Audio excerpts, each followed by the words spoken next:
కమ్మటి తెలుగు కథలకు స్వాగతం. ఈరోజు మనం చెప్పుకోబోయే హాస్య కథ పెళ్ళాం చెప్తే వినాలి. కథ మొదలు పెడదాం. పరాంకుశం వయసులో ఉన్నప్పుడు బాగా తిని ఒంటి నిండా కొవ్వు పెంచేశాడు. సాయంత్రం ఆఫీస్ నుంచి వచ్చేటప్పుడు అతని కాళ్ళు మిర్చి బండి వద్ద ఆగేవి. వాటిని చూడగానే నోట్లో లాలాజలం ఊరేది. జిహ్వ చాపల్యం పెత్తనం చేసేది. గరం గరం బజ్జీలు 4 తింటే కానీ ఆత్మారాముడు శాంతించేవాడు కాడు. అతను తినే అన్నం తక్కువ, చిరుతిండ్లు ఎక్కువ. ఇంట్లో అతని ఆటలు సాగేవి కావు. భార్య పరమ స్ట్రిక్ట్. అప్పడం కూడా వేయించేది కాదు. ఆమెకు ఆరోగ్య స్పృహ ఎక్కువ. అందుకే బయట తినేవాడు బాగా. ఒకేసారి 1/2 కిలో బూందీ తెచ్చుకుని ఒక బాటిల్లో పెట్టుకొని తన డెస్క్ కింది భాగంలో పెట్టుకునేవాడు పరాంకుశం. మధ్యాహ్నం లంచ్లో ఆధారు లేనిదే ముద్ద దిగేది కాదు. రాత్రివేళ ఒకట సనిగేవాడు. రజని ముద్ద దిగటం లేదో లోపలకు అంటూ, వద్దండి, ఆరోగ్యానికి మంచిది కాదు, కర్రీ ఎక్కువగా కలుపుకోండి, రుచిగా ఉంటుంది అని సలహా ఇచ్చింది భార్య. పెళ్ళాంతో గొడవ ఎందుకని అడ్జస్ట్ అయ్యేవాడు ఇష్టంగానే. చూస్తూ ఉండగానే అతనికి బొజ్జ బాగా పెరిగిపోయింది. కింద కూర్చోలేని స్థితికి వచ్చాడు. ఇక ఉండబట్టలేక క్లాస్ పీకింది భార్యమణి. ఇంట్లో నేను ఇంత స్ట్రిక్ట్గా ఎందుకు ఉంటున్నానో మీకు అర్థం కావడం లేదు. నాకు మాత్రం రుచులు చవి చూడాలని ఉండదా? మీకు బయట తిండి ఎక్కువయి ఉంటుంది. అందుకే మీ శరీరాకృతి ఇలా తయారైంది. పొట్ట పెంచడం తేలికే, తగ్గించడం చాలా కష్టం. మునుముందు మీకే సమస్యలు. అయినా తన జిహ్వ చాపల్యంను తగ్గించుకోలేకపోయేవాడు పరాంకుశం.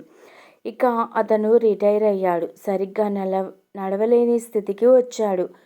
ఇంట్లో కూర్చొని బోర్ కొడుతుంది పరాంకుశంకు. మధ్యాహ్న భోజనంలో ఏ విధమైన నంచుడు లేకపోయినా తప్పడం లేదు. సాయంత్రం బయటకు ఏ విధమైన వంక చెప్పి వెళ్ళలేకపోతున్నాడు. అతను బయటకు వెళ్ళినప్పుడు భార్య కూడా తోడుగా వెళ్ళేది. అక్కడ మిర్చి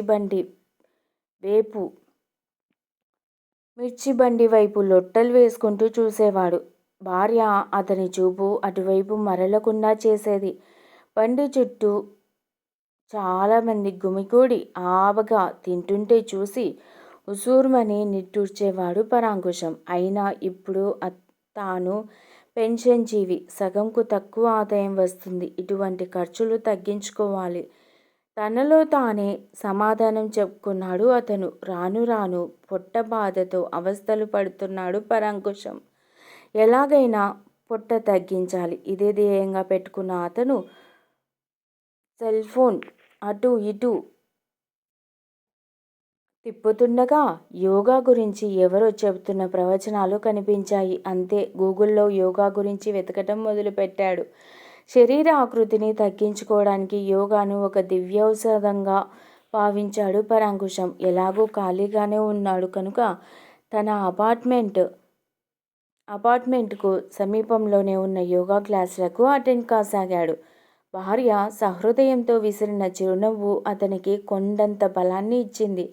ఏమైనా సరే తాను జాబ్లో చేరిన మొదటి రోజులా తన శరీరాన్ని మలుచుకోవాలి, ఇదే ధ్యేయం, ఇదే లక్ష్యం. ఇలా తలపోయసాగాడు. యోగా క్లాసుల్లో అందరూ కింద కూర్చొని రకరకాల ఆసనాలు వేయడం చూసి అతనిలో అంతర్మథనం మొదలైంది. పరాంకుశం కూడా కింద కూర్చొని ఆసనాలు వేయటానికి ప్రయత్నం చేయసాగాడు.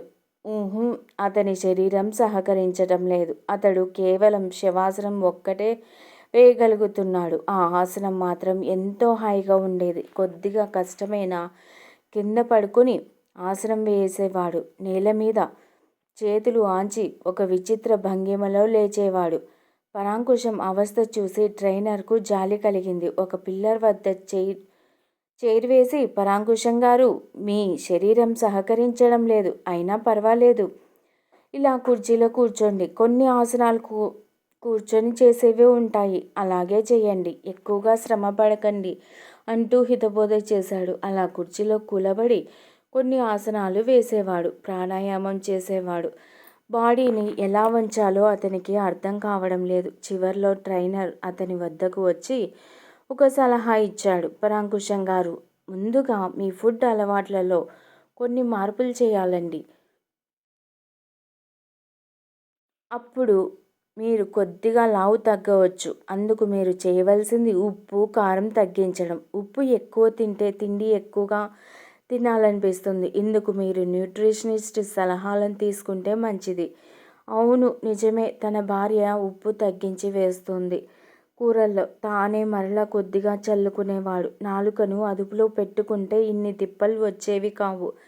తనలో తానే తిట్టుకున్నాడు. ఇప్పుడు పరాంకుశం వేట న్యూట్రిషనిస్ట్ కోసం మొదలైంది. ఇప్పుడు అతని ధ్యేయం ఒక్కటే, అడ్డదిడ్డంగా పెరిగిన శరీరాన్ని సవ్యమైన రీతిలో మలచాలి. ఇప్పుడు రోడ్డు మీదకు వెళ్ళినా మిర్చి బండి వైపు చూపు మరల్చడం లేదు. పొట్ట పెంచినంత తేలిగ్గాదు తగ్గించడం అంటూ పలువురు చెబుతున్నా కూడా పరాంకుశంలో ఆత్మవిశ్వాసం ఇసుమంతైనా తగ్గలేదు. నోటిని అదుపులో ఉంచుకొని తక్కువగా మాటలు మాట్లాడేవాడిని స్థితప్రజ్ఞుడు అంటారు.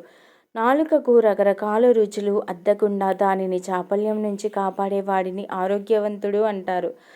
ఆరోగ్యమే మహాభాగ్యం. పరాంకుశం స్వగీతను సృష్టించి రోజుకు కనీసం 10 సార్లు వల్లెవేయసాగాడు. పెళ్ళాం చెప్పిన మాట వినసాగాడు.